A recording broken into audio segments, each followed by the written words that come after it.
네, 김지훈의 훈훈한 주식은 유사투자자문 톡방, 오픈 채팅방, 카톡방, 텔레그램, 인스타그램 전혀 이용하지 않습니다. 이런 거는 다 저희가 신고하고 있고 다 법적 대응을 하고 있습니다. 그래서 오로지 김지훈의 훈훈한 주식을 통해서만 소통함을 다시 한번 말씀드립니다.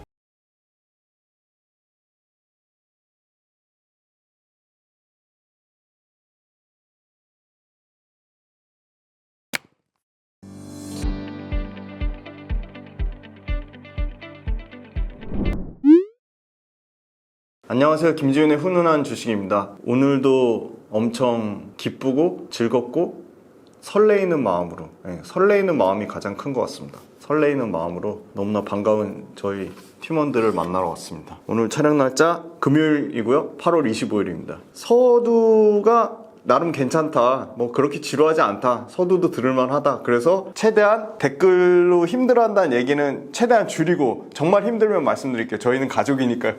그래서 댓글로 힘들다는 얘기 말고, 서두에서도 어찌됐건 주식도 저는 삶에 굉장히 깊숙이 파고들어서 삶의 일부라고 생각을 하고요. 그래서 삶에 관한 얘기도 제 삶에 대해서도 궁금해 하실 것 같아가지고, 간간히 말씀드리고, 그냥 삶에 대해서만 얘기하는 게 아니라 주식 관련된 일종의 노하우도 아낌없이 다 말씀드릴 겁니다.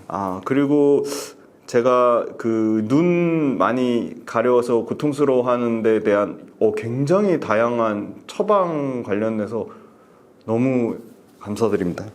그거 다 제가 한 번씩 다 해보려고요. 그래서 제가 눈을 만지지 않으려고 하다 보니까 얼굴 주변에 자꾸 이렇게 막 손톱으로 누르고 하다 보니까 얼굴 흉터가 많아서 보기 흉측하실 텐데, 그것도 좀 너그러운 양해 부탁드리겠습니다. 서두에 어떤 얘기를 할까 엄청 고민을 많이 했는데요.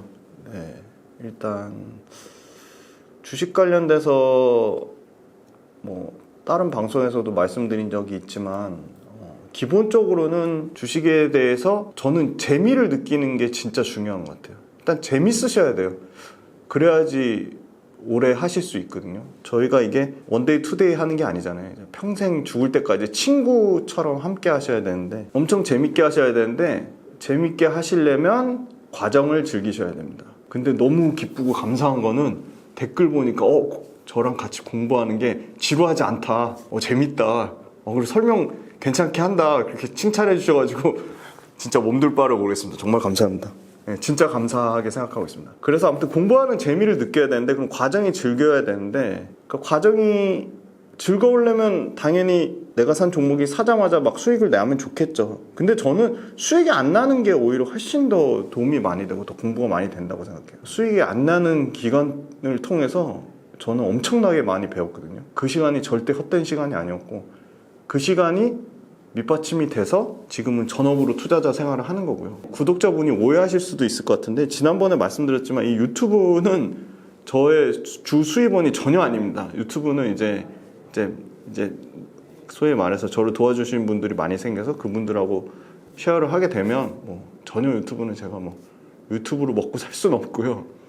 제가 또 감사하게도 다른 채널 많이 나가는데, 다른 채널 나가서 그럼 그 채널에 나가는 출연료로 먹고 사냐? 그거 전혀 아니고요. 그걸 비교해 봤더니 실제 제가 매매로 벌어들이는 제 수입이 원래는 90%였는데 요새는 방송에서 나와서 하는 출연료가 한 20% 정도 되고요. 나머지 80%는 전부 전업 투자자 매매로 해서 하는 거고요. 방송에서 말씀드리는 종목은 전혀 매매하지 않습니다. 그럼 걱정 1도 안 하셔도 되고요. 선행 매매 그런 또 말 같지 않은 얘기 하시는 분들 진짜 신고합니다.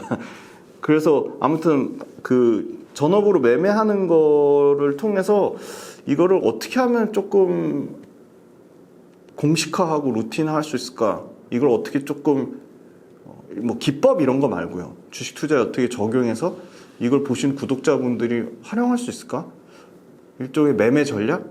제가 맨날 말씀드린 투자 원칙 기준? 그거를 어떻게 좀 정교하게 좀 만들 방안을 엄청 고민하고 있는데, 이게 공식화하기가 좀 어려워요. 딱 수학 공식처럼 딱 만들어서 딱 A는 B는 C 이렇게 딱 설명을 드리고 싶은데 그러기가 쉽지 않아요. 너무 고려해야 될 변수가 많아서. 근데 그럼에도 불구하고 그런 작업들이나 노력들을 하고 있어요. 왜냐면 저희는 최종적으로 훈훈한 투자 마을로 같이 함께 가셔야 되니까요. 그래서 일단 공부하는 재미를 느끼시라. 그래서 과정을 즐기시고 그 과정을 통해서 하나하나 알아가는 거가 삶이랑 연관이 돼 있잖아요. 그래서 그거를 굉장히 좀 내가 이거 주식 투자를 진짜 오랫동안 장기간 재밌게 할 수 있을까? 수익이 안 나더라도 중요한 건 수익이 안 나더라도 그럼 수익이 안 나더라도 재밌게 할 수 있을까? 그거를 심각하게 고민해 보셔요. 나 오랫동안 재밌게 못 할 것 같아. 그럼 안 하시는 게 나아요. 아무리 그분이 매매에 관련돼서 어떤 소위 말하는 감이 좋다고 하시더라도 안 하시는 게 낫고요. 두 번째는 과정을 즐기셔야 되고, 두 번째는 낙관적이진 않지만 긍정적이셔야 돼요. 대부분 주변에 돈 번 사람들 왜 아시잖아요. 너무 많이 들어보셨을 거예요. 비관론자는 명예를 얻고 긍정론자는 돈을 번다고. 긍정론자가 돈을 법니다. 삶의 태도 자체가 긍정적이어야지 당연히 그 사람이 잘 될 수밖에 없다고 생각해요. 제가 앞으로 달린 것 때문에 힘들어하고 고통스러워하지만 전 굉장히 긍정적인 편이에요. 저는 정말 감사하게도 부모님의 많은 사랑을 받고 자란 외동아들이지만 반대로 부모님이 굉장히 독립적으로 키워주셔서 엄청 뭐 집이 그렇게 힘든 상황은 아니었지만 엄청 다양한 경험을 많이 했어요. 공부도 열심히 했죠. 공부 외적인 경험, 사회 경험을 진짜 많이 했어요. 뭐 직장도 뭐 부끄러운 얘기지만 진짜 많이 옮겨 다녔고요. 다양한 업종의 직장을 일을 했었고요. 투자 관련된 경험도 저는 진짜 맨 땅에 헤딩해서 배워서 35살이란 진짜 정말 늙은 나이에 증권회사에 들어갔고요. 자문사에도 있었고 운용사에도 있었고 업무도 정말 다양한 업무를 했고 운용도 했었고. 그래서 저는 굉장히 긍정적인 마인드가 중요하다고 보고 있고요. 그래서 긍정적인 마인드를 부모님이 독립적으로 키우시면서도 긍정적인 마인드를 절대 잊지 않게 해주셨거든요. 그 점에 대해서 너무 감사드리고요. 그래서 일단은 첫째가 제일 일단 주식 관련돼서 재밌어야 된다는 게 첫 번째고요. 두 번째는 긍정적인 마인드로 투자를 하셔야 되는 거고요. 세 번째는 사고가 경직되어 있으시면 안 돼요. 유연하셔야 돼요. 사고가 성공한 사람들 보면 대부분 깨어 있잖아요. 항상 생각이 엄청 깨어 있잖아요. 그래서 유연하셔야 돼요. 그래서 2차 전지 투자하시는 분들한테 딱 하나 우려되는 게 그거예요. 긍정적이신데 엄청 긍정적이고 희망차신 그리고 밝은 미래를 꿈꾸시는데 일부 2차 전지 투자자분들은 굉장히 딱 이렇게 좁으세요. 시선이 너무 경직돼 있으세요. 그러면 절대 성공하실 수 없습니다. 그래서 이게 사고관이나 투자의 사고관이나 투자의 세계관이 폭넓으셔야 됩니다. 그래서 굉장히 유연한 사고방식을 가져야 된다. 오늘 일단 요 세 가지. 첫 번째, 즐기자. 이 새로운 기업들 알아가는 게 얼마나 재밌습니까? 진짜. 저는 진짜 미치도록 재밌거든요. 일단 즐기자. 재미가 있어야 된다. 첫째도 재미, 둘째도 재미, 셋째도 재미. 그러면요, 재미있게 공부하시다 보면요, 저는 수익률은 당연히 따라올 거라고 봅니다. 두 번째는 긍정적이셔야 된다. 긍정적이셔야 된다. 너무 뭐 희망찬 그거를 허황된 꿈을 꾸는 것도 저는 경계해야 되지만 기본적으로 긍정론자들이 돈을 번다. 주식 투자도 긍정론자가 대부분 제 주변에 몇백억, 몇천억 자산가 분들은 엄청 긍정적이세요. 긍정적이라는 게 비판하지 않는다는 의미가 아니에요. 그걸로 오해하시면 안 되고요. 두 번째 긍정적이고 세 번째가 사고가 유연해야 된다. 이 세 가지가 골고루 다 갖춰지셔야 됩니다. 오늘 서두에서 좀 중요한 얘기 해드릴 거는 이 손실률하고 원금 회복 수익률이에요. 보통 10% 손실 나면 10%만 수익률이 나오면 이거 굉장히 중요한 얘기인데요. 10% 손실 나면 10% 수익 나면 회복이 되겠지? 전혀 그렇지 않고요. 요 표 보시면 마이너스 10%일 때는요 11.2% 수익이 나야 돼요. 1.2% 차이가 납니다. 15% 손실이 나면요 17.6% 손실 이익이 나야 돼요. 2.6% 차이가 납니다. 점점 벌어져요. 20% 손실이 나면요 25% 수익이 나야지 원금이 회복이 돼요. 마이너스 25% 나잖아요. 그럼 33.3%가 수익이 나야지 원금이 회복이 돼요. 마이너스 30%가 되잖아요. 그럼 42.9%. 그래서 저는 이 마이너스 30%가 굉장히 참고만 하세요. 또 본인의 기준을 한번 세워보세요. 난 조금 더 디테일하게 마이너스 23%로 잡을 거야. 나는 조금 더 오래 버틸 수 있어. 난 마이너스 35%까지 잡을 거야. 마이너스 35%가 되면 53.8%가 수익이 회복이 돼야 돼요. 이 수익률의 격차가 어마어마하게 벌어지죠. 자, 반토막이 났어요. 50% 손실이 났어요. 그러면 원금이 회복되려면 100% 수익이 나야 되고요. 60% 손실이 나면 250%가 회복이 돼야 돼요. 그래서 뭘 말씀드리고 싶냐. 주식하고 네 번째 요건이 될 것 같은데요. 주식하고 사랑에 빠지지 말자. 주식하고 결혼하지 말자. 연애하자, 연애. 연애. 얼마나 가슴 뛰고 설레이는 단어입니까? 전 진짜 30대 때 진짜 미치도록 연애했는데 후회 없습니다, 진짜. 아무튼 이 연애를 해야 된다. 그러니까 적당히 주식하고 밀고 당기기를 하셔야 돼요. 너무 내 종목 좋아서 꽂혀가지고 이건 난 죽어도 안 팔아. 난 이거 죽어도 손절 못 쳐. 절대 성공하실 수 없어요. 절대로. 그래서 이 표로 보여드린 거예요. 왜? 나는 마이너스 30% 손실까지 버틸 수 있는데 수익이 나려면 43%가 수익이 나야 되는 거예요. 43%라는 건 한 방에 상한가를 가도 회복이 안 되는 거예요. 상한가를 가도. 그래서 저는 이 마이너스 30%를 아무리 중장기 투자하는 종목이라도 마이너스 30%가 넘으면 저는 뭘 한다? 기계적으로 손절을 한다. 근데 딱 하나 예외가 있어요.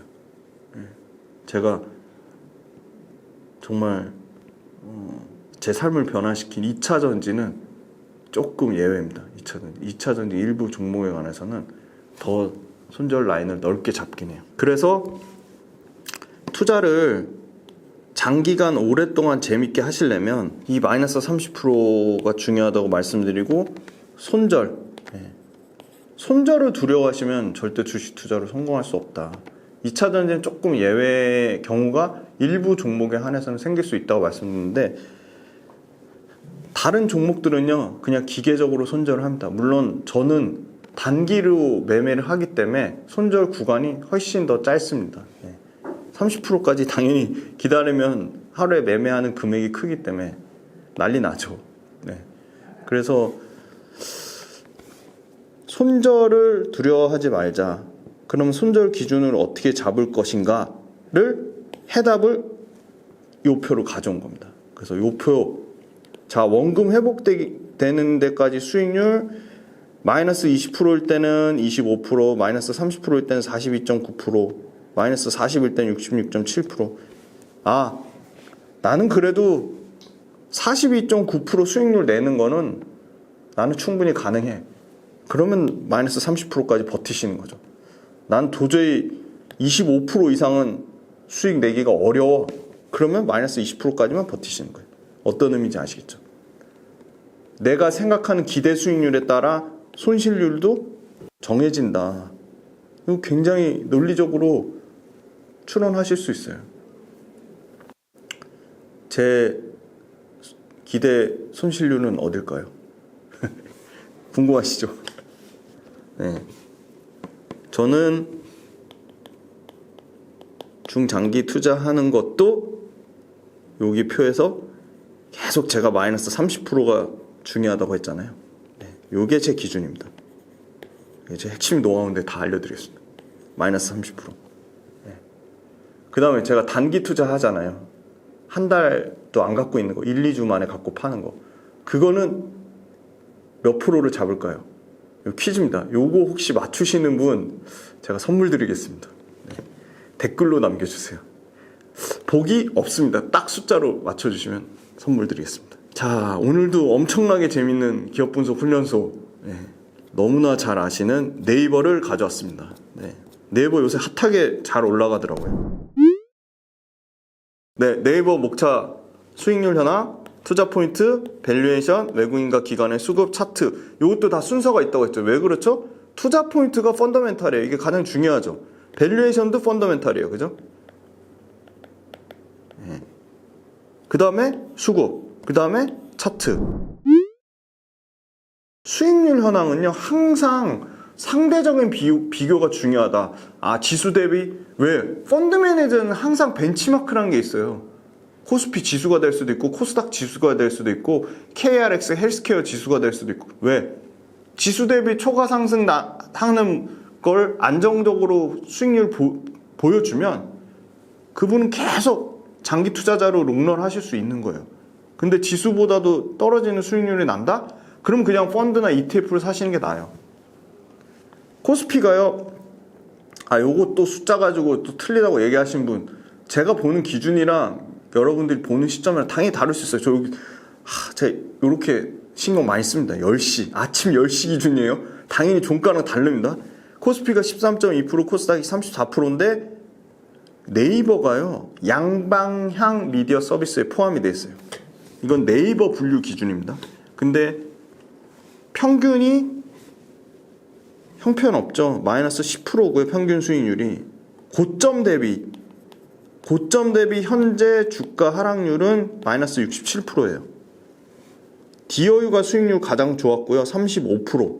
네이버가 최근에 주가가 올라오면서 20%. 근데 안타깝게도 이거 찍는, 이거 촬영 일자 표기해 주셔서 감사하다 그래서 다시 한번 또 강조해서 말씀드릴게요. 요거 엄청 대문짝만하게 크게 해주세요. 8월 25일 금요일입니다. 지금 찍는 시간 2시 반입니다. 8월 25일 금요일 기준으로 네이버가 또 많이 빠지더라고요. 당연히 단기간에 또 제가 정말 반드시 제가 또 반드시 알으셔야 될 핵심 명제.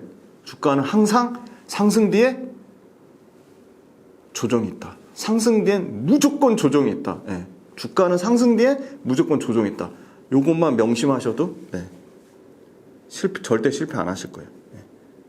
카카오는요, 처참합니다. 지금 김범수 의장 여러 가지 부정적인 이슈까지 더불어서 1월달 대비해서 8.1% 빠졌고요. 아프리카 TV 최근에 수익률이 올라오면서 18%, 디어유 35%, 자이언트 스텝 마이너스 29%, 키다리 스튜디오 마이너스 39%, 미스터 블루 마이너스 52%, 메세 이상. 이거 왜 이름을 이렇게 이상하게 바꿨는지 모르겠는데, 이거 전시회 하는 업체예요. 이상 네트워크스라고. 이게 메세 이상으로 바뀐 겁니다. 각종 전시회 하는 아이템은 괜찮은데 요거 마이너스 26.8%고요.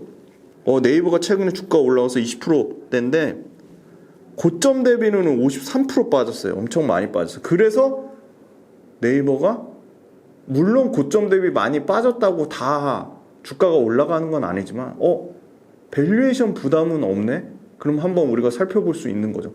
그럼 펀더멘탈에 무슨 문제가 있나? 펀더멘탈에 문제는 없어요. 자, 그래서 네이버 체결광도 봤더니 최근에 이거 오늘 아침에 10시에 할 때 또 확 빠지더라고. 주가 빠지니까 체결광도 확 떨어졌는데 평균적으로 그래도 체결광도 95 이상은 돼요. 그래서 네이버는 상당히 체결광도 나쁘지 않은 편이에요.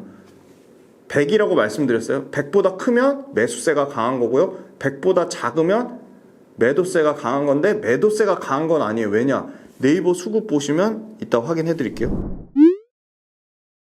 수급 좋습니다. 자, 매출 구성부터 볼게요. 매출 구성 왜 디테일하게 쪼개야 돼요? 2차전지 회사라고 하는데 2차전지 매출이 10%밖에 안 돼. 그럼 2차전지 회사가 아닌 거죠. 반도체 회사라고 하는데 반도체 비중은 10%고 디스플레이 장비가 80%면 그건 디스플레이 회사죠. 그래서 이거 분개한다고 하거든요. 쪼갠다고 하거든요. 엄청 중요해요. 23년 매출 기준으로 역시나 검색, 서치 플랫폼이 37%입니다. 굳건해요. 30% 중후반에서 40%는 절대 서치 플랫폼 매출 비중이 안 꺾이고 있어요. 37조인데 금액도 3조 7천억이에요. 매출 기준. 23년 올해 기준으로. 검색 광고가 2조 8천억이고요. 디스플레이 광고가 9천억이에요. 커머스 아시죠? 2조 6천억이고요. 27% 매출 비중 차지하는데 커머스 광고가 1조 2천억이고요. 중개 판매 수수료하는 게 8천억. 멤버십 1,600억. 그 말도 많고 탈도 많은 미국의 중고거래 리셀 요새도 핫해요. 와, 리셀 시장 엄청 커질 것 같아요.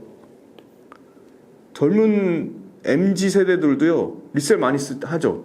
굳이 신상품 안 사도 리셀 하잖아요. 그거는 저 20대 PD님이 너무 잘 아실 거예요. 포시마크가 4,700억 정도 비중 차지하고요. 콘텐츠가 뭐죠? 웹툰이에요. 웹툰이 한 1조 7,500억. 매출 비중으로는 18%. 진짜 저는 네이버 이거 매출 구성 진짜 끝장나게 잘 돼 있는 것 같아요. 콘텐츠, 플랫폼, 서치 플랫폼, 커머스, 핀테크, 클라우드 핫한 사업은 다 해요. 네이버가.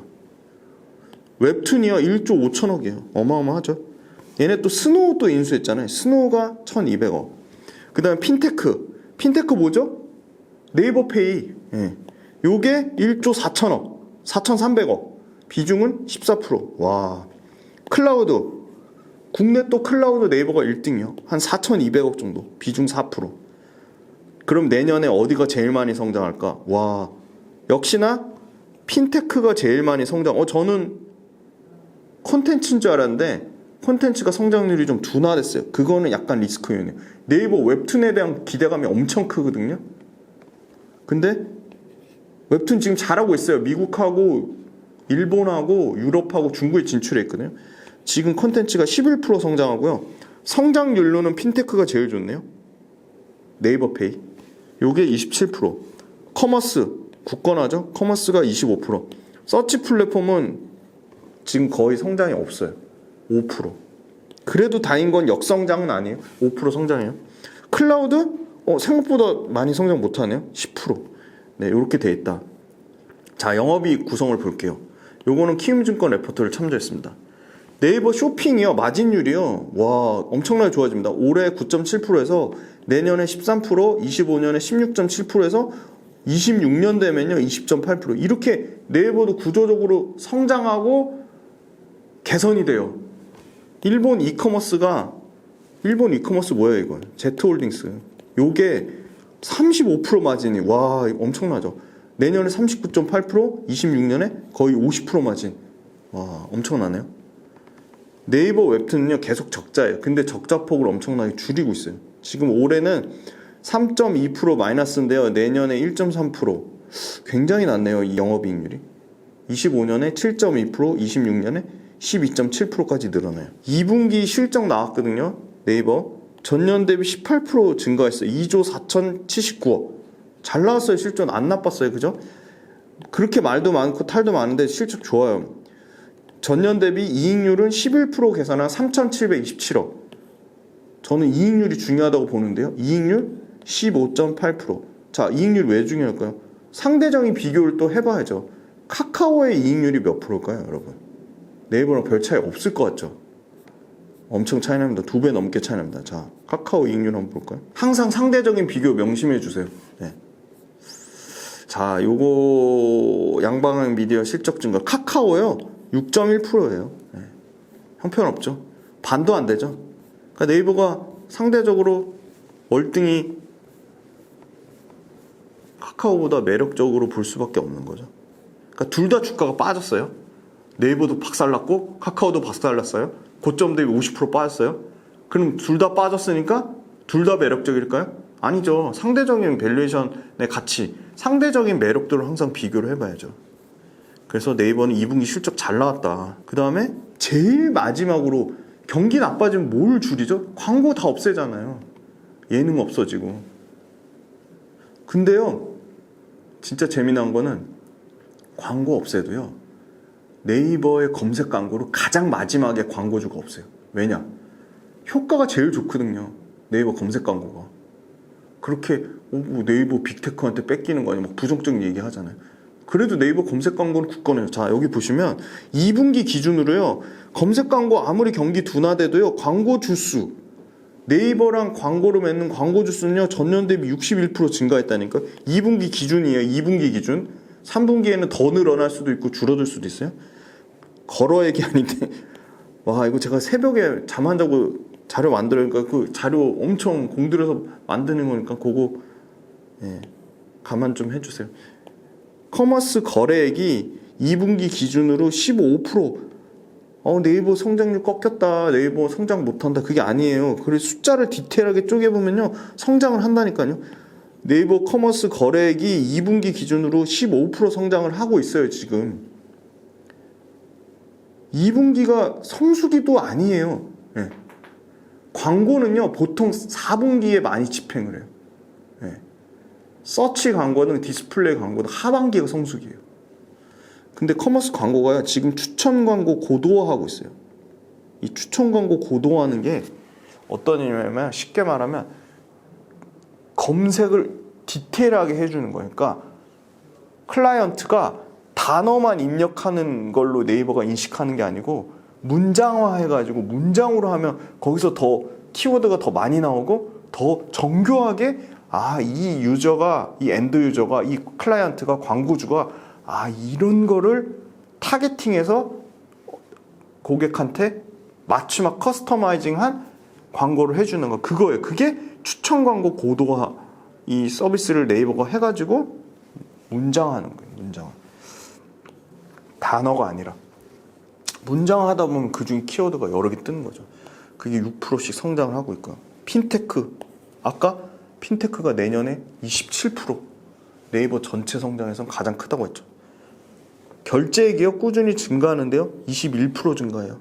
와, 거래 금액으로 치면요, GMV라고 하죠. 14조 6천억, 어마어마하죠. 당연히 이 핀테크 거래 결제액으로 치면 당연히 네이버가 1등이죠. 지금 오프라인에 각종 페이들 있잖아요. 대표적으로 삼성페이 이거 1조도 안 됐는데 지금 2분기 기준으로 삼성페이랑 오프라인 결제 거래액이 1조 4천억까지 늘었어요. 와. 콘텐츠는요, 웹툰도 거래를 할 거 아니에요. 9% 증가했고요. 2분기 기준으로 4,448억. 요거는 근데 수치가 조금 생각보다는 잘 안 났어요. 웹툰이 굉장히 큰데 2분기 기준으로 4,448억인데 요거는 3분기, 4분기 숫자 찍히는 거 봐야 될 것 같아요. 자, 클라우드. B2B 매출 전년 대비 8.2% 증가한 2분기 기준으로 992억. 지금 네이버 서비스가 가지고 있는 가장 큰 장점이 뭐냐? 검색 기반으로 네이버 생태계 다양한 서비스로 연결이 가능하다. 와, 검색 딱 하면 거기서 이용자 체류 시간이 쫙 늘어나가지고 다양한 서비스에 노출이 팍 돼서 커머스에서 거래하고 네이버 페이로 한 방에 결제하는, 소위 말하는 뭐라 그러죠? 요람에서 무덤까지 원스톱 서비스. 네이버에서 검색해가지고 다양한 서비스에 노출 딱 받고 실제 커머스로 거래하고 네이버 페이로 결제해서 딱 락인 효과라고 하죠. 그래서 원스톱 서비스. 근데 이게 어제 발표 났죠. 네이버의 AI 서비스 하이퍼 클로버 X. 요거 통해서 이 모든 것들, 체류 시간 늘리는 것도 업그레이드, 네이버 페이도 업그레이드, 커머스 연결도 업그레이드, 커머스의 상품 검색도 업그레이드, 검색 광고도 업그레이드, 모든 서비스가 한 단계 업그레이드 된다. 뭐를 통해서? 네이버의 생성형 AI 하이퍼 클로버 X를 통해서. 이 네이버만 갖고 있는 거예요. 검색을 기반으로 해서 네이버 생태계에서 원스톱으로 커머스부터 광고부터 결제까지, 그죠? 거기다 컨텐츠까지. 네이버만이 할 수 있는 강력한 경쟁력이다. 요람에서 무덤까지. 네, 그 다음에 네이버, 와, 소상공인들의 어떻게 보면, 그죠? 소상공인들이 이제 큰 물에서 나가려고 진출하는 브랜드 스토어. 브랜드 스토어가 거래액이 연간 57%씩 늘어나고 있고요. 요새 다 웬만한 거 다 통합 사이트 이 커머스도 여행이나 예약하는 거 다 지금 네이버 통해서 많이 늘어나는데 와 이게 이렇게 많이 늘어나는 줄 몰라요. 40% 이상 늘어나요. 어마어마하죠. 웹툰은요 2분기 일본 이용자 수랑 미국 한 명당 평균 결제금 이거를 막 이렇게 어렵게 뭐 ARPPU 막 이런 용어 그냥 1인당 평균 결제금액 이게 두 자릿수 증가하고 있다. 그리고 네이버 앱이랑 쇼핑도 계속 업그레이드하고 개편하고 있죠. 그래서 안정적으로 트래픽을 통해서 실적을 성장시키고 있다. 이 트래픽이라는 용어 뭘까요? 자, 이거 검색하셔가지고 댓글로 남겨주세요. 트래픽. 숙제입니다. 네, 4분기 커머스 AI 기반 너무 중요한 용어라서 그래요. 트래픽. 4분기에는 커머스 AI 기반 솔루션을 도입해서 구매 전환율이 상승할 것이다. 그리고 도착 보장 서비스를 통해서 수수료를 받을 것이다. 하반기에 광고 시장이 오히려 회복된다고 하죠. 왜? 경기가 좋든 나쁘든 광고가 몰아주는 거는 보통 4분기예요. 그러니까 당연히 하반기에 광고 시장 회복되면 커머스도 좋고 검색 광고도 좋겠죠. 그리고 하반기에 이 AI 솔루션 아까 하이퍼 클로버 X 이게 본격적으로 하반기부터 시스템화 되겠죠. 그리고 그게 하이퍼 클로버 X를 통해서 쇼핑 비즈니스도 고도화하고 있다.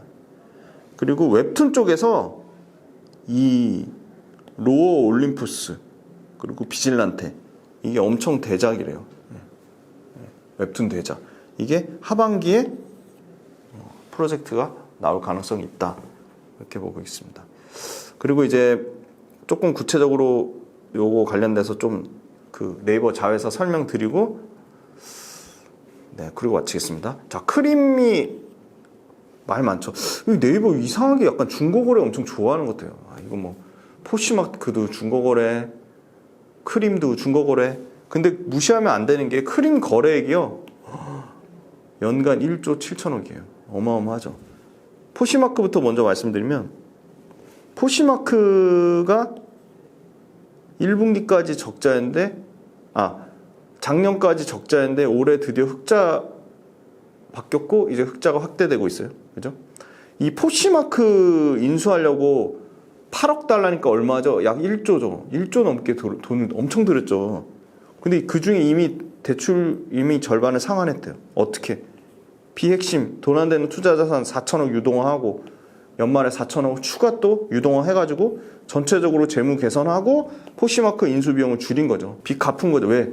네이버 이따 영업활동 현금으로 말씀드리겠지만 현금이 엄청 좋아요. 그 다음에 포시마크 말고 이제 크림이라고 있거든요. 크림도 중고거래하는 건데 리셀 크림이요. 수수료가 원래 1%밖에 안 받았는데 와 한 방은 아닌 것 같아요.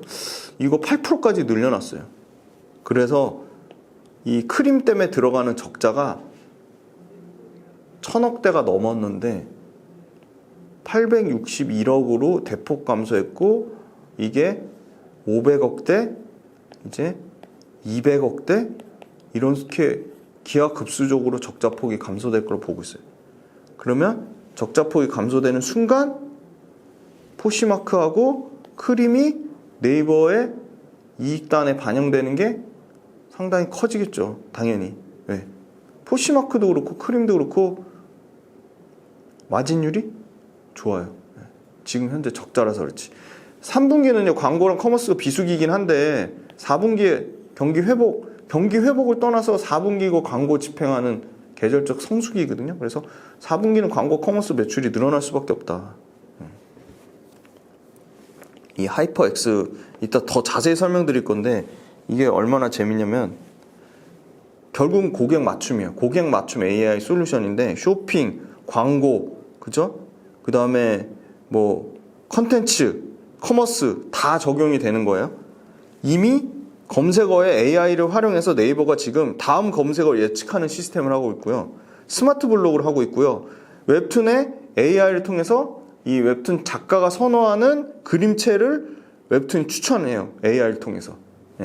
그리고 커머스에서 AI 추천으로 거래액이 13%나 전체 거래액에 AI 추천을 통해서 일어나는 거래액이 13%래요.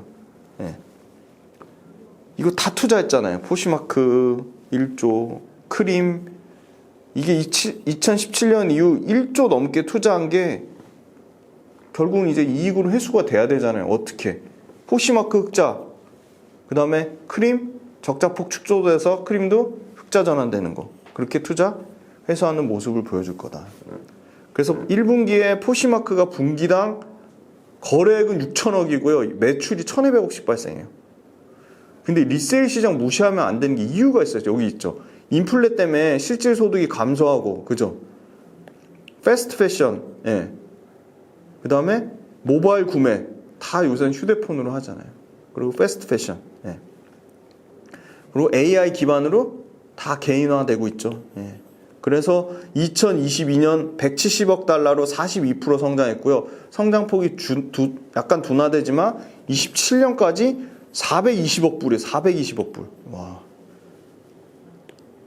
환율 1,200원으로 계산해 보시면 대략 몇 조인지 나오죠. 한 50. 네. 잠깐만요. 계산해 볼까요? 2, 4, 4, 6. 네. 50조 시장이네요. 전체 중고물품 거래 시장의 1.5배 큰 시장이 된다. 네. 그래서 미국 리셀 시장이 1등이에요. 포시마크가. 네. C2C 1등 포시마크. 네. 분기당 1,200억씩 매출하고 거래 6천억. 좀 비싸게 샀어요. 1조 넘게. 엄청 비싸게 샀는데 그래도 이 포시마크 네이버하고 결합돼가지고 아마 시너지 효과를 분명히 낼 거로 봐요. 심지어 네이버 AI 기술이랑 접목한 포시 렌즈란 게 출시돼요. 이게 뭐냐? AI 편의성을 통해서 이 패션 C2C 플랫폼, 패션 C2C 플랫폼이 포시마크거든요. 이 패션 거래 특성상 이 네이버 AI 기술을 접목해서 이 패션 거래 중에 특히 브랜드 상품이 뭐예요? 명품이죠, 명품.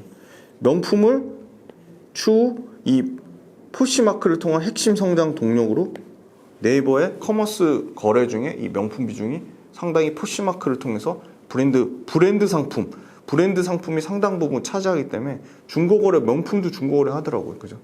그래서 이게 커질 것으로 보고 있습니다. 그 다음에 이제 마지막으로 웹툰하고 핀테크. 웹툰은 지금 260억 적자에서 130억으로 적자폭이 축소됐다는 게 포인트고요. 그 다음에 이 웹툰도 국내에서는 디지털 만화 침투율이 이미 최고이기 때문에 국내 성장은 둔화되고 있고 애플하고 아마존이 웹툰 시장에 진출해서 경쟁 강도 심화에 대한 우려는 있어요. 그래서 그 타겟으로 북미하고 유럽하고 일본 시장을 공략을 하고 있다. 네. 그래서 웹툰 같은 경우는 성장폭은 둔화됐지만 여전히 성장하고 있다. 예. 그리고 웹툰이 포함된 콘텐츠 사업부의 이익 규모가 250억대로 확대가 되고 있다. 예. 그래서 이익 규모 자체로는 당연히 포시마크나 크림 합산보다는 여전히 웹툰이 이익 규모 자체는 커질 것이라고 보고 있고요. 네이버는 커머스를 보유하고 있기 때문에 AI 신기술 도입하는 것 중에 네이버가 가장 빠른 수익화 모델이 나올 것이다. 네이버도 AI의 수혜예요. 예. 한미반도체랑 이수페타시스만 수혜가 아니라 네이버도 당연히 AI의 수혜예요. AI는요 기본적으로 데이터가 엄청나게 많아야 되잖아요. 챗 GPT 결국 다 데이터거든요. 그럼 우리나라에서 데이터를 가장 많이 갖고 있는 데가 어디예요? 네이버죠. 그죠? 기본 AI의 소위 말하는 휘발유, 자동차로 치면 휘발유가 뭐예요? 데이터잖아요, 데이터. 우리나라에 네이버만큼 데이터 많이 갖고 있는 데가 있을까요? 네. 그래서 네이버는 AI 기술 중에 가장 빠른 수익화를 할 거다. 왜냐? 엄청난 데이터 축적을 바탕으로. 아까 브랜드 스토어, 크림 다 이거 수수료를 올린다고 말씀드렸죠? 수수료를 올리고 외형 성장 계속 커지고 있고요. 핀테크는 또 말씀드렸어요. 삼성페이 같은 외부 결제액이 늘어나고요. 핀테크 또 재미난 게 이제는 대출, 보험 요 비교하는 거랑 결합돼가지고 네이버페이, 생태계가 확장되고 있다. 네, 그렇게 말씀드리겠습니다. 장시간 동안 들어주시느라 고생 많으셨습니다. 감사합니다. 네, 안녕하세요. 김지윤의 훈훈한 주식입니다. 그 주가가 악재가 아무리 나와도 더 이상 빠지지 않을 때 그걸 보통 바닥으로 인식하는 경우가 많고요. 아니면 반대로 주가가 아무리 호재가 나와도 더 이상 오르지 않는 거예요. 그러면 그게 고점 신호일 수도 있습니다. 네이버 같은 경우는 뭐 오늘 빠지긴 많이 빠지는데 여러 가지 성장성 둔화에 대한 우려, 그다음에 뭐 카카오랑 같이 도매급으로 엮어서 정부에서 규제 받는 거 아니냐, 또 네이버 관련돼서 성장이 멈춘 것 아니냐, 그리고 네이버가 하는 사업들이 글로벌 빅테크들한테 치여서 가장 앞으로 엄청나게 주목받을 AI 관련돼서 네이버가 글로벌 빅테크보다 뭐 잘할 수 있겠어? 이런 부정적인 시선들. 근데 그럼에도 불구하고 고점 대비 57%가 빠졌거든요. 엄청나게 빠졌죠. 그죠? 근데 그럼 네이버가 기존에 하고 있는 캐시카우들, 아까 웹툰 말씀드렸죠? 커머스 말씀드렸죠? 광고 말씀드렸죠? 네이버 페이 말씀드렸죠? 클라우드 말씀드렸죠?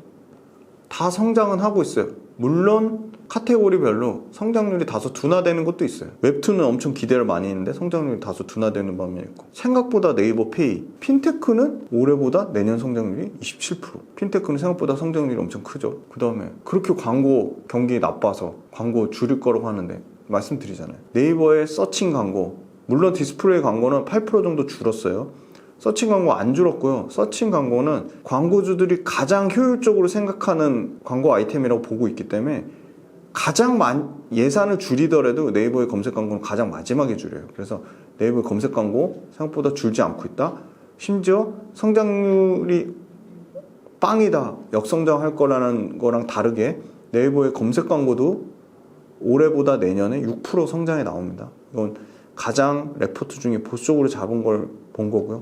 많이 보는 데는 두 자릿수 10% 이상 성장을 보는 데도 있다. 네이버가 AI를 못하냐? 저는 전혀 아니라고 보고 있고요. AI의 사업 가치가 의미하는 게 뭘까요? 사용자와 공급자 간의 선순환을 하는 이 엄청난 이 라이브 데이터의 가치를 이해하는 게 AI 사업 가치다. 라이브 데이터. 그러면 검색을 통해서 유저의 본질적인 의도를 파악하고, 그래서 그거에 대한 직관적인 검색 결과를 제공하고, 그 다음에 신뢰성 있는 출처 제공을 통해서 커머스, 금융, 콘텐츠, 이런 네이버의 버티컬 사업이랑 연결을 통해서 수익화를 하는 것이다. 뭐라고요? 사용자와 공급자 간의 선순환하는 엄청난 실시간 라이브 데이터를 바탕으로, 데이터의 가치를, AI 사업의 핵심은 결국 데이터거든요. 그죠? 챗 GPT도 데이터예요. 검색을 통해서 본질적인 의도를 파악해서 직관적인 검색 결과를 제공하고 신뢰성 있는 출처를 통해서 커머스, 금융, 콘텐츠 등 버티컬 사업과 연결을 해서 수익화하는 거예요. 네이버의 또 단점을 지적하죠. 쿠팡보다 뭐가 떨어진다? 이 딜리버리 배달 서비스가 떨어진다. 물류, 쿠팡이 뭘 엄청 했죠. 물류 창고를 엄청 많이 샀잖아요. 그래서 물류를 굉장히 공격적으로 투자했고, 물류를 자동화했고, 쿠팡 새벽 배송, 그죠? 그건 마켓컬린가? 쿠팡도 새벽 배송 있죠. 그래서 커머스 쪽에서 쿠팡보다 딜리버리, 물류 경쟁력이 떨어진다. 근데 이거를 네이버가 가진 엄청난 AI 빅데이터를 통해서 이 경쟁력 차이를 만회할 예측 기반을 하고 재고 관리 프로세스까지 강화해서 주문을 미리 선 예측해서 말까지 재고 관리의 선제적인 풀필먼트, 이 프로세스를 네이버만의 창의적인 AI 데이터로 쿠팡하고의 이 소위 말하는 이 딜리버리 쪽에 격차를 줄이려고 하고 있다. 이 AI 서비스 그냥 무료가 아니죠. 절대 공짜 하려고 그러니까 결국은 AI 서비스 기반의 유료 구독 모델을 하려고 하는 거예요. 유료 구독 모델.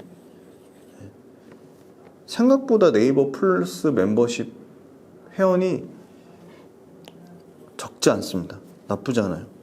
네이버 플러스 멤버십하고 당연히 시너지 효과가 있겠죠. AI 서비스 관련돼서는 정확도하고 신뢰도 문제가 있겠죠. 그래서 정확도하고 신뢰도 문제 때문에 엄청난 비용이 들어가는데, 그럼 엄청난 비용 들어가는 걸 일반 중소 중견기업이 할 수 있을까요? 저는 네이버, 카카오 같은 대기업만 저는 가능하다고 보고 있습니다.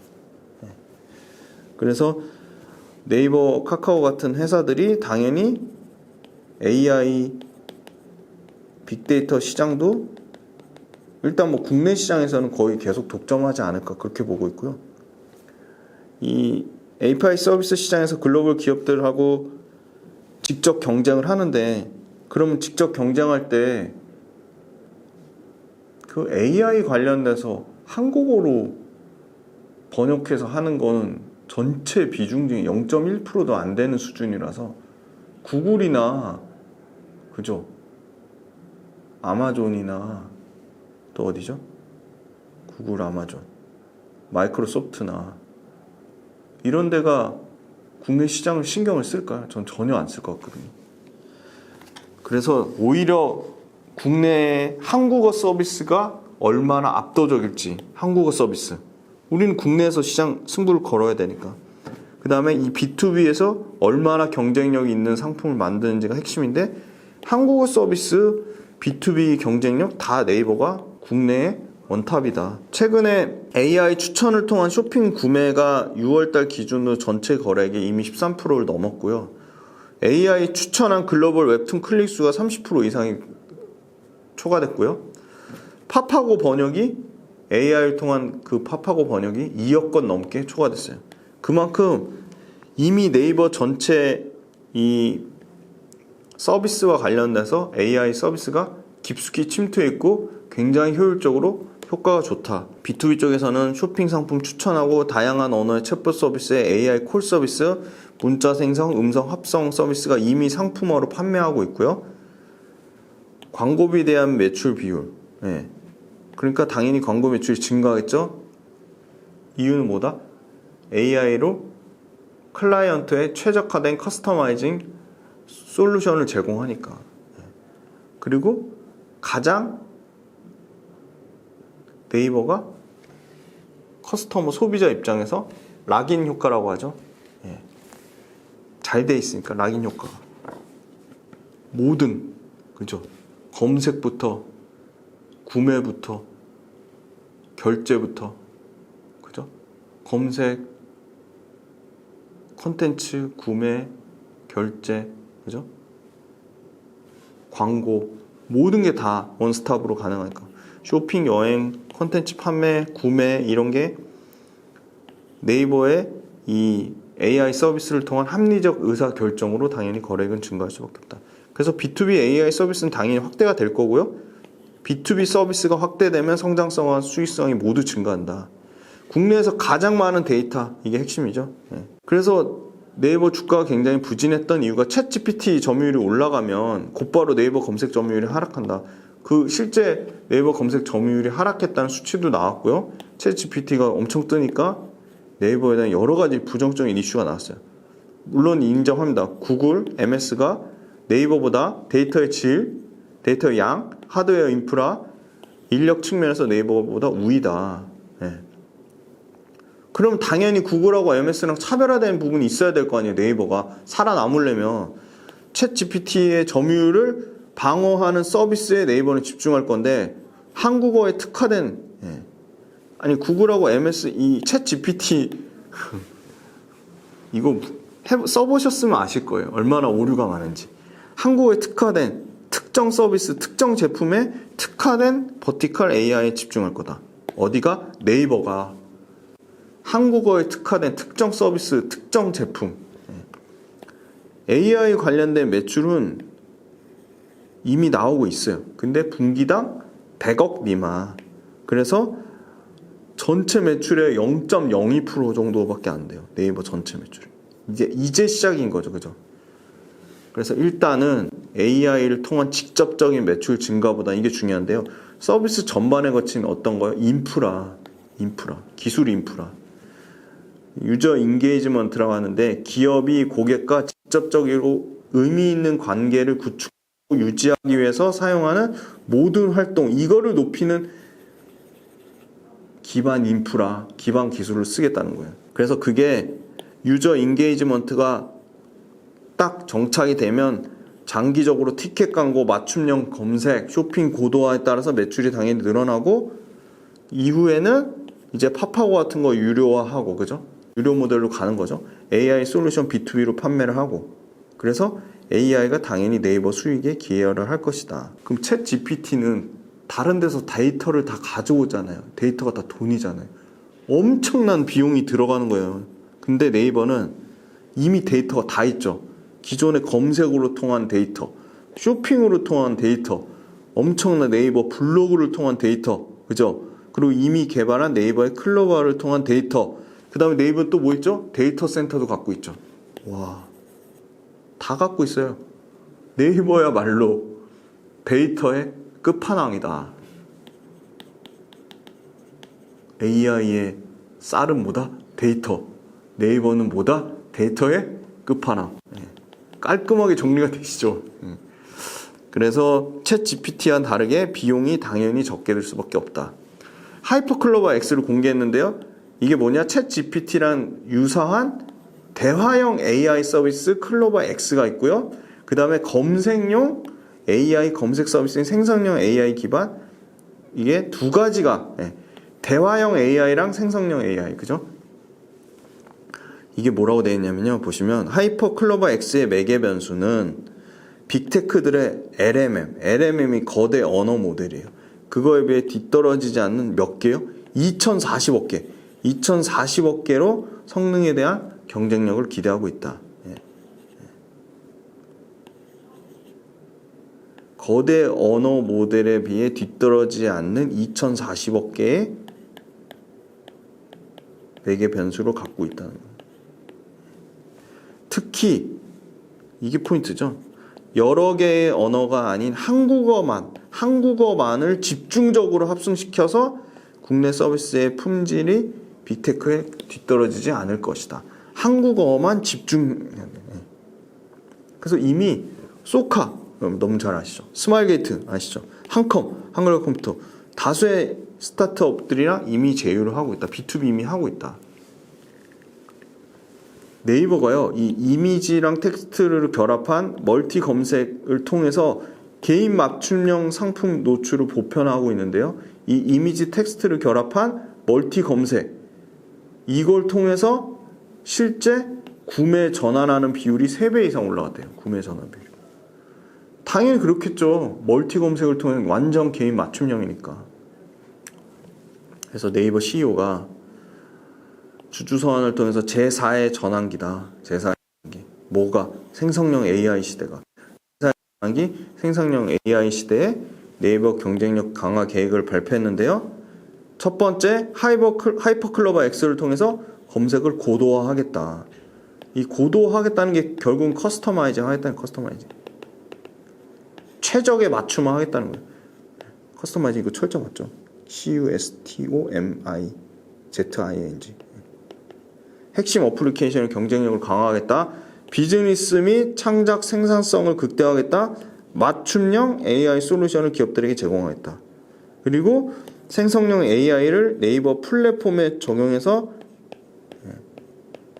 다양한 각도로 AI 시장에서 네이버의 경쟁력을 유지하겠다는 겁니다. 하이퍼클로버 X가 뭔지 신영증권 레포트를 참조했습니다. 네이버의 초대 규모 AI 언어 모델을 바탕으로 만들어진 대화형 에이전트가 클로버 X입니다.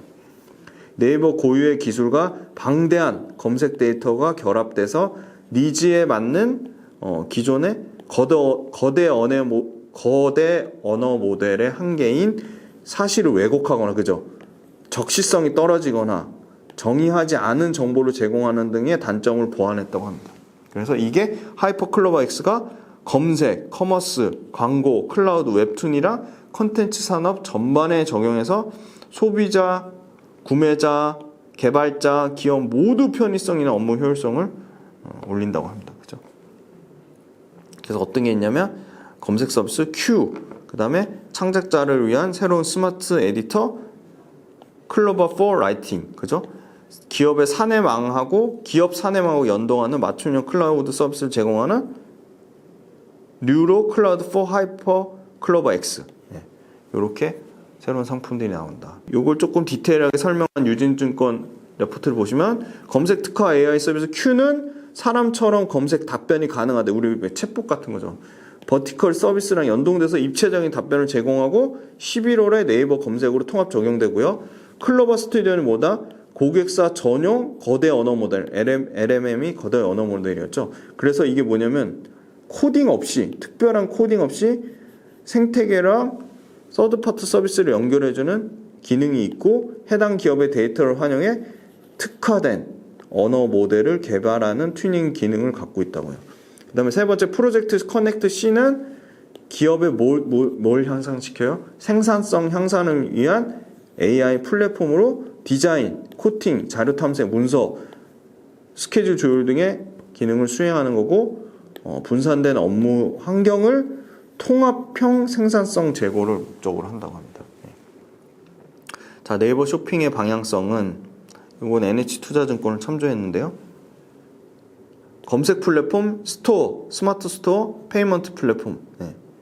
근데 노출하고 결제까지 현재 수익화되지 않았던 거를 기술 기반으로 확장시켜서 수익화한다는 거고요. 그죠? 그 다음에 아까 물류 쪽에 약점 있는 거를 네이버 도착 보장 서비스. 그죠? 그래서 1월달 이후 도착 보장 사용자가 5배나 증가했대요. 1월 이후 거래액이 매월 10%씩 성장하고요. 7월까지 70% 이미 성장했다고 합니다. 그죠? 그리고 브랜드 솔루션 패키지. 이거는 전년 대비 53% 증가한 2조 1000억대. 그래서 실제로 다 자사몰이 있잖아요. 이제 브랜드사들이 이게 제 포인트죠. 자사몰, 독립된 자사몰 이용하지 않고 그냥 네이버 브랜드 몰을 메인으로 한 거예요. 왜 그러겠어요? 그게 훨씬 유효효과가 크니까 그냥 이 브랜드사들이요 네이버 브랜드 몰을 메인으로 한대요. 그게 27%까지 상승했대요. 어마어마하죠. 그죠? 그런데 네이버는 그럼 당연히 수수료 받아야죠. 브랜드 CRM 솔루션을 통해서 솔루션 패키지를 통해 2%의 fee 수수료를 받는다. 그래서 계속 노출과 결제에서 수익하지 않았던 커머스 솔루션을 네이버 도착 보장 서비스를 통해 커머스 B2B 수익 모델을 하고 있겠다. 자, 네이버 페이. 네이버 페이는 3,300만 회원이고요. 그 중에 1,800만, 우리나라 인구의 3분의 1이 지금 월 결제자로요. 그죠? 그리고 370만 개의 이 네이버 페이 사용수가 있대요. 오프라인, 최대 결제 1억 넘는 게 차량 결제한 게 있고요. 온라인 최대는 1억 넘는 시계. 저는 시계에 조금 욕심이 있습니다. 시계는 좀 좋은 거 차고 싶어요. 네. 그래서 사용처가 확대되고 결제 수단이 다각화되고 해외 결제가 확대되고 있죠. 그래서 결제 규모가 올해 60조고요. 3년 내 100조 넘을 거라고 보고 있어요. 100조는 이게 어느 정도 수준이냐면 국내 원탁 카드사 이 B2C 결제 규모 수준이라고 해요. 당연히 검색하고 쇼핑 플랫폼 온 오프라인 포인트 생태계가 다 통합적으로 연결된 페이먼트 솔루션이 네이버 페이의 강점이에요. 지금 이 마이데이터 서비스랑도 지금 차별화되고 있죠. 보험은 개인화되고 목적성 있는 보험 컨텐츠를 제공하고 있고요. 증권, 네이버 증권, 간편 주문 서비스까지 시작했고요. 부동산은 전세자금 대출 보증 서비스까지 시작했대. 네이버 페이 제휴 통장이 150만 개고 체크카드가 40만 개고 누적 결제가 2조 3천억이에요. 연간 27% 성장한다. 어마어마하죠. 자, 웹툰. 웹툰은 다양한 글로벌 OTT에서 네이버 웹툰이 1위를 했죠. 그래서 창작자랑 유저가 함께 성장하는 크리에이터 에코시스템을 만든대요. 근데 이거 재미난 게 이 스토리텔링 플랫폼이에요. 600만 명의 창작자 수를 갖고 있고요. 10억 평 넘는 작편을 보유하고 있고요. MAU 뭘까요? 이거 월간 활성 이용자 수 1억 7,060만 명이 된대요. 어마어마하죠. 23년 기준으로 스토리텔링 플랫폼에서 1조 8천억 매출 나오고요. 그죠? 그래서 AI와 함께하는 웹툰도 이제 AI와 함께 가자. 그래서 기술로 창작자를 지원하고요. 웹툰을 네이버 내에서 이미지형 서비스를 가장 많이 제공하고 있고 자동 채색 등 아까 AI 기반 창작 도구를 제공하고 있대요. 그래서 AI가 주는 같이 보는 웹툰을 넘어서 새로운 인터랙션, 상호 교환하고 그런 상호 호환하는 서비스를 계속 제공하겠다는 거죠. NH투자증권 참고했는데요. 자, 요거 인터뷰한 건데요. 향후 커머스 쪽부터 먼저 볼게요. 1, 2년간 쿠팡이랑 계속 양강 체제죠. 근데 네이버는 더 롱텀으로 5년 장기 관점으로 보면 빅헤드와 롱테일이 공조하는 시스템이 될 것이다. 그래서 AI 솔루션이 결합되면 AI 솔루션이 결합되고 또 뭐요? 유저들의 소비 패턴이 변화되면 빅헤드와 롱테일이 공존할 수 있을 거다. 그래서 테크 기반의 커머스가 더 중요해질 거다. 이런 AI 관련된 기술력이 쿠팡이 네이버를 따라올 수가 없죠. 그죠? 쿠팡과의 경쟁의 포인트.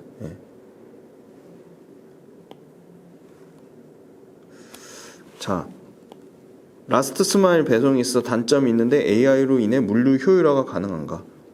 수요 예측을 한다고 했죠. 미리 선 주문을 예측해서 수요 예측을 통해서 데이터를 활용하고 대규모 AI 모델을 통해서 이 데이터를 가지고 물류 제휴업체나 효율화를 하고 있다. 그래서 쿠팡하고 이 물류 배송 서비스 관련된 단점을 줄일 것이다. 그 다음에 이제 브랜드셀러, 이게 브랜드 스토어죠. 브랜드 스토어를 사용하는 판매자가 1월 대비해서 5배나 늘어났대요. 5배. 어마어마한 숫자죠. 네이버가 가지고 있는 데이터와 시스템을 가지고 물류 제휴사와 핵심 물류 지표를 가지고 논의하고 시스템을 고도화하고 있다. 그죠? 코로나 기간 동안 창업자가 원래 2, 3만 명인데 현재도 10,000명 정도 수준이래요. 신선식품.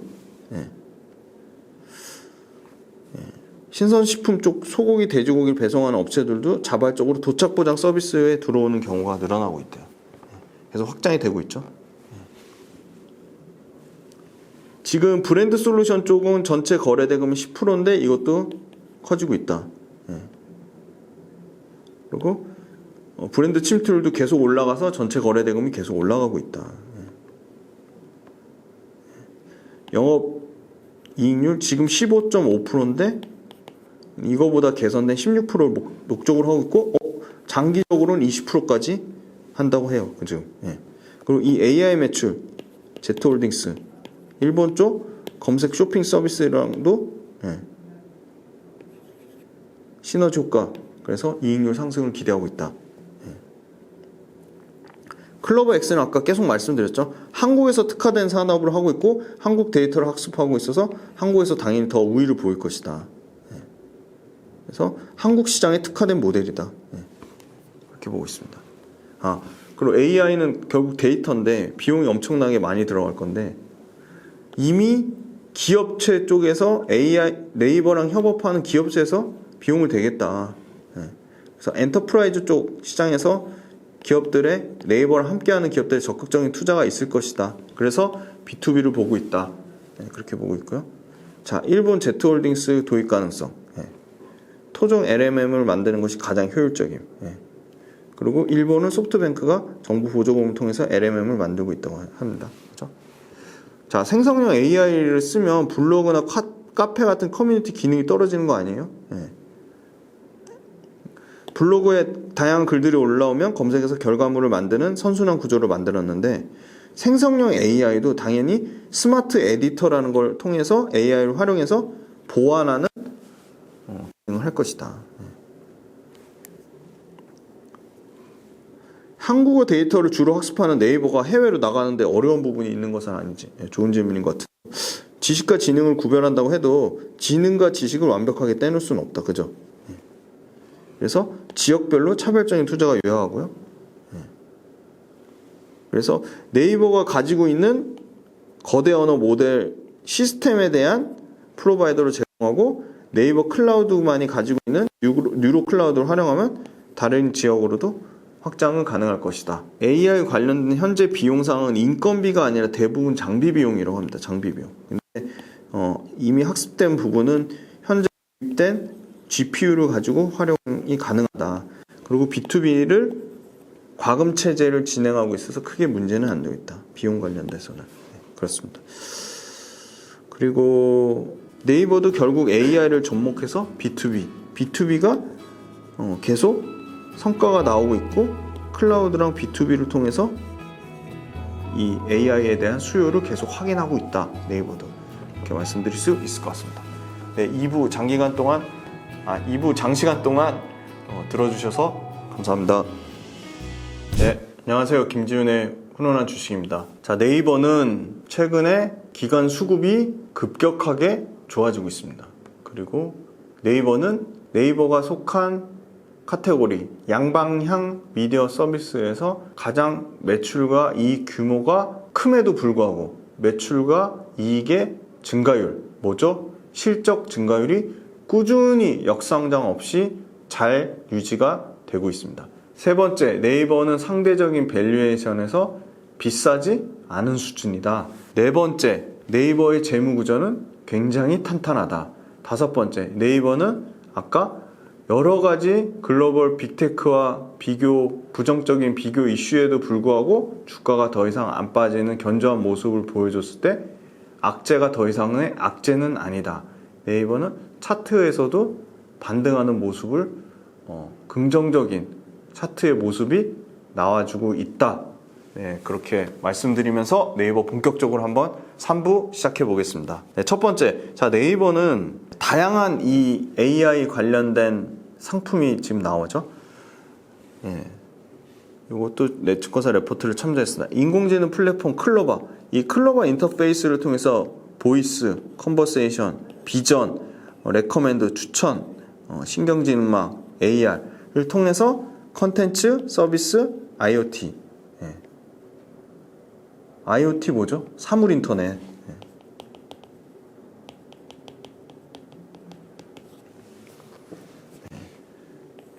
구현하는 거는 모바일 앱, 생활 가전 디바이스. 이게 클로바를 통해서 그죠? 콘텐츠 서비스를 제공하는 거죠. 그죠? 이 케어콜 서비스라는 것도 있어요. 네. 그래서 이렇게 1, 2회 자동 전화해서 발열 여부나 체온 기타 증세에 답변하고 이걸 리포트화 하는 거죠. 그죠? 그래서 성남시에서 이렇게 개별 연락하는 ARSCF 이걸 통해서 사용자 콘텐츠별 소비 패턴을 분석하는 거죠. 그래서 이걸 통해서 나와 같은 콘텐츠를 본 사람들이 많이 본 콘텐츠를 추천해 주는 거예요. 네. 그렇죠? 이런 식으로. 그렇죠? 그리고 민들레꽃과 냉이차의 꽃 이걸 치면 검색 결과가 없다고 나오는데 이 네이버에 LMM 거대 언어 모델을 적용하면 이렇게 제안하는 방식으로 연관된 내용들이 검색이 되는 거죠. 그리고 AI 팀스 서비스 사용자 A, 사용자 B, 사용자 C 개인 쇼핑 이력이 반영된 랭킹 순서로 이렇게 노출이 된대요. 그러니까 쇼핑 이력이 반영된 거를 감안해서 최적의 맞춤화로 이렇게 순서대로 랭킹 순으로 이렇게 하는 거죠. 네이버 한번 실적 한번 볼게요. 아, 그래, AI 이제 앞으로 네이버가 잘할 것 같아. 근데 그 AI를 잘하려면 엄청나게 많은 돈이 필요하고 그럼 기존에 캐시카우 현금 흐름이 좋아야죠. 올해 역성장할 거라고 생각을 했는데 역성장하지 않아요. 19% 증가한 9조 7천억에서 10조 매출 봅니다. 10조 매출 나는 회사예요. 내년에 11조, 내후년에 12조 3천억. 꾸준히 연평균 15% 성장합니다. 영업이익은요, 올해 1조 4,845억, 내년에 1조 7천억, 25년에 2조 영업이익, 25년에 2조. 근데 25년쯤 되면 AI 관련된 게 네이버의 전사 매출에 그래도 최소한 20% 이상 반영되지 않을까요? 최소 20에서 30%. 그리고 네이버의 이익률은요, 상당히 좋습니다. 15.2, 15.5, 16.3. 네. 굉장히 좋은 이익률이죠. PER 38배, 그죠? 네이버 최고 PER 높을 때는요 55배가 넘었었습니다. 55배가. 근데 계속 떨어져가지고 23배까지 떨어져요. 카카오 PER 몇이에요? 카카오 PER 50배가 당연히 넘습니다. 자, 요거는 실적 증가율표인데요. 양방향 미디어 서비스가 포함돼. 이익률을 치면요, DOU 굉장히 좋네요. 자, 요 빨간색으로 표시한 게 어떤 의미냐면요, 요 항목별 1등, 2등을 표시한 겁니다. 1등, 2등, 3등까지. 이익률은요, DOU가 1등이고요, 아프리카 TV가 2등이에요. 네이버가 3등. 그 다음에 매출 증가율, DOU가 1등, 네이버가 2등. 24년 매출 증가율, DOU 1등, 아프리카 TV 2등. 그죠? 25년 매출 증가율, DOU 1등, 네이버 2등. 3년 평균, DOU 1등, 그죠? 그 다음에 네이버 2등. 요건 미스터 블론이 25년 데이터가 없으니까. 23년 이익 증가율, DOU 1등, 재밌죠? 네이버 2등. 그래도 네이버 이렇게 덩치가 큰데 꾸준히 2등 유지하죠. 24년 이익 증가율, DOU가 1등이고, 카카오가 2등입니다. 그죠? 25년 이익 증가율, DOU 1등, 카카오 2등. 그 다음에 3년 평균은 DOU 1등, 네이버가 2등입니다. 그럼 당연히 많이 겹치는 것들이 있을수록 숫자에 굉장히 숫자 지표가 잘 나오는 거죠. 와, DOU 근데 DOU 한번 종목 다뤘으면 좋겠다고 하시는 분들 있으면 댓글 달아주세요. DOU가 지금 이익률도 좋고요. 매출 증가율, 평균치, 이익 증가율 다 좋아요. 지금 빨간색 공통적으로 제일 많이 나왔어요. DOU 꼭 좀 다뤄주세요. 그게 과반수가 나오면 DOU도 한번 종목 다루겠습니다. 그 다음에 많이 나오는 게 역시 네이버죠. 하나, 둘, 셋, 넷, 다섯, 6개. 요거 빨간색으로 표시되는데 표시 안 됐어요. 그 다음 네이버입니다. 이렇게 덩치가 큰 네이버가 지금 1등은 못하지만 당연히 1등 할 수 없죠. 왜냐? 아프리카 TV나 DOU 같은 건 시총 작은 회사가 매출 규모 사이즈가 다르죠. 자, 밸류에이션 한번 비교해 볼게요. 38배에서 27배로 떨어지고요. 그 에비타 마진이라고 하죠. 감가상각전 영업이익은 18배에서 16배. 카카오가 58배에 58배.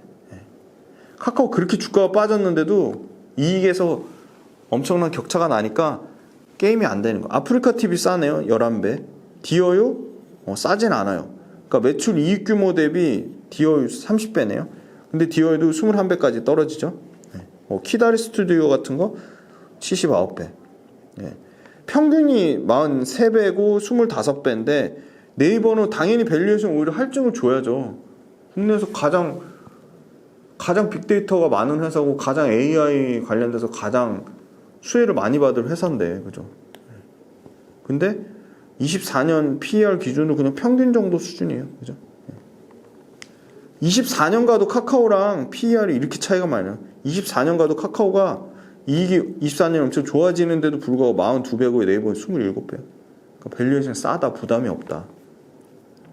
요거는 글로벌 경쟁사랑 NH투자증권 거 참고했는데요. 와, 알파벳이 23배, 메타 22배, 와, 아마존 65배네요. 쿠팡 좀 비싸죠. 쿠팡 67배. 중국의 텐센트 22배. 네이버 몇 배? 38배. 그럼 요거 평균하면 몇 나올까요? 45, 64. 그러면 109, 175, 6, 196, 200 잡고 하나, 둘, 셋, 넷, 다섯. 평균 40배. 대략 200 잡으면 평균 40배거든요. 그러면 알파벳, 메타, 아마존, 쿠팡, 텐센트보다 낮죠? 38배. 저는 상대적으로 알파벳이나 메타가 싼 거 같긴 해요. 근데 사실 쿠팡이나 텐센트, 쿠팡 67배, 텐센트 22배. 이거에 평균 정도 수준 받을 정도 네이버가 밸류에이션이 저평가되는 건 아니라고 봅니다. 현금 흐름 볼게요. 2조 2,400억, 2조 2,900억, 2조 5,500억. 영업활동 현금을 꾸준히 증가하죠. 부채 비율 뭐 거의 없어요. 그죠? 47%, 48%, 50%. 100% 미만이다. 순차입금? 이거 가장 보수적인 걸로 가져온 거는 원래 마이너스예요. 근데 엄청 순차입금 비율 거의 없죠. 현금성 자산도요. 2조 대, 2조 1,000억, 1,800억, 1조 1,837억, 1조 1,800, 다시 할게요. 1조 8,347억, 1조 8,049억. 줄어들긴 하는데 그래도 1조 8천억대 현금을 계속 갖고 있죠. 그리고 이건 8월 25일 아침 10시 기준인데요. 네. 기관이 지금 외국인이 이렇게 미친 듯이 파네, 그죠? 외국인 계속 파는데 기관은 한 달 내내 삽니다, 그죠? 한 달 내내, 그죠? 보험도 사고요, 그죠? 투신도 삽니다, 그죠? 기타 금융도 사고요, 은행도 사고요, 연기금도 사고, 심지어 선수들 사모펀드도 삽니다. 보험, 투신, 기타, 은행, 연기금, 사모펀드 다 사요. 네. 수급이 기관이 폭풍 순매수하고 있다. 폭풍 순매수. 조금 긴 호흡으로 볼게요. 120으로 보면 3,700억 정도를 역시 기관이 사고 있고요. 예. 외국인은 1,600억 정도 팔았어요. 1,676억 정도를 팔았어요. 예. 근데 주가가 더 좋을 수밖에 없는 게 외국인 파는 물량의 2배 넘게 기관이 사고 있죠. 예. 장기적인 호흡으로 봤을 때. 네, 요거는 일봉 차트인데요. 중요 가격대를 제가 한번 그어봤습니다. 21만 5천원, 22만 7천원, 23만 5천원, 23만 8천원. 지금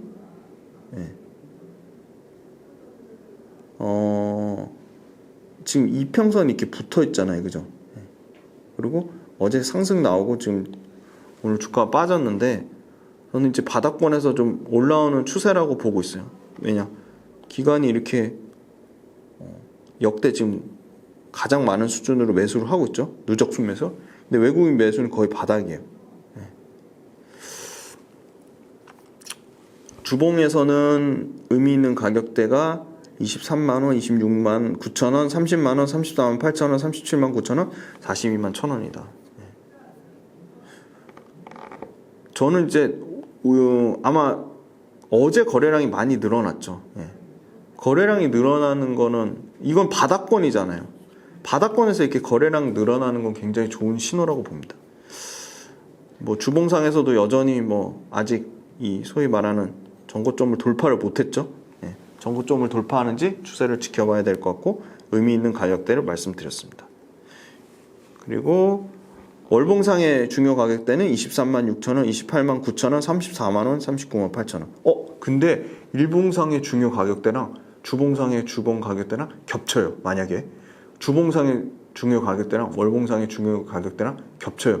그럼 그 가격은 굉장히 중요한 의미 있는 가격대가 당연히 상식적으로 추론해 볼 수 있겠죠. 근데 겹치는 게 있는지 한번 볼까요? 한 번도 말씀 안 되는데. 자, 일봉상의 가격은 21만 5천원, 22만 7천원, 23만 5천원. 주봉상의 가격은 23만 1천원. 그죠? 26만 9천원, 30만 9천원, 34만 8천원, 37만 9천원. 겹치네요.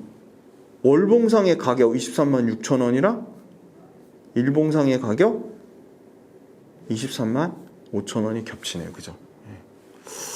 그래서 23만 5천원은 더 의미 있는 가격이 될 수도 있다.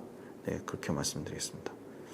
자, 요거는 DB금융 투자인데요. 한번 요렇게 우리 2차전지 에코프로 홀딩스가 아니죠. 에코프로 계산할 때 각각의 핵심 자회사들의 가치를 계산해 봤잖아요. 그럼 우리도 네이버가 갖고 있는 각각의 서치 플랫폼, 커머스, 핀테크, 컨텐츠, 클라우드, 제트홀딩스, 지분가치 이렇게 해가지고 다 이걸 더해 보시는 거예요. 예. 이것도 한번 계산을 직접 해보시는 거죠. 어떻게 해요? 회사가 벌어들이는 상대적인 밸류에이션에다가 할인율 곱하고, 예. 그다음에 뭐 이익의 가치가 됐든 영업이익의 가치가 됐든 당기순이익의 가치가 됐든 한번 계산을 해보시는 거예요. 예. 그걸 매출액으로도 할 수 있고요. 매출액을 할 거면 PSR을 곱해야 되는 거고, 이익으로 할 거면 PER을 곱하는 거겠죠. 예. PSR 곱하기 매출액, 그리고 나누기 뭐 지분율, 그렇게 하시거나, 아니면 이익, 영업이익 곱하기 영업이익 배수 곱하기 지분율, 거기다 할인율, 그렇게 계산해 보시면 되겠습니다. 자, 네이버 요약드리겠습니다. 첫 번째, 네이버가 갖고 있는 캐시카우 뭐죠? 핀테크 뭐죠? 검색 광고 뭐죠? 컨텐츠는 뭐죠? 웹툰. 또 뭐죠? 핀테크 검색 컨텐츠. 또 뭐 있죠? 그렇죠, 클라우드.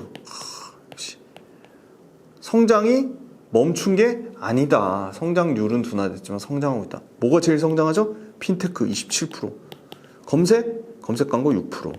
근데 이거 아주 보수적으로 잡은 거예요. 컨텐츠 11% 성장하고 있죠. 클라우드 몇 프로? 아까 클라우드 한 8%, 그죠? 클라우드 11%, 그죠? 그래서 다 두 자릿수, 검색 광고 빼고는 다 두 자릿수 이상의 성장을 하고 있다. 그다음에 두 번째 뭐죠? 네이버는 AI 서비스 가장 잘할 수밖에 없다. 왜? 데이터를 엄청나게 축적하고 있으니까. 그리고 AI 서비스 하려면 엄청난 비용이 들어간다. 근데 네이버 비용이 안 들어가. 왜? 이미 검색, 커머스, 네이버 페이, 네이버 컨텐츠, 이거를 통한 검색, 커머스, 페이, 컨텐츠를 통한 엄청난 데이터가 축적되어 있다. 그죠? 그 다음에 세 번째, 어떤 투자 포인트가 있을까요? AI 잘하고 있는 거, AI 선두주자 될 거라는 거, 국내에서는. 그 다음에 두 번째는 캐시카우가 돈을 다 잘 벌고 있다는 거죠. 그죠? 세 번째 뭘까요? 뭘 말씀드렸죠? 세 번째는 기존에 투자했던 것들 있잖아요. 크림, 그 다음에 중고거래 좋아하는 거 같다니까요. 크림, C2C 플랫폼, 미국 리셀 시장을 노리는 뭐죠? 크림하고 포시마크.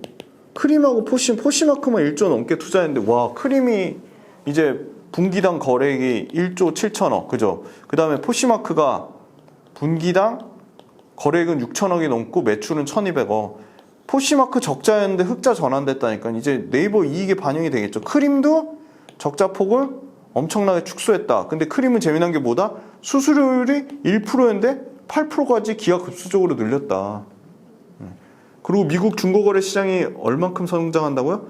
전체 글로벌 중고거래 시장의 1.5배 성장하고 연평균 성장률이 40%가 넘는다. 근데 40% 넘는 시장에 원탑이 어디다? 포시마크다.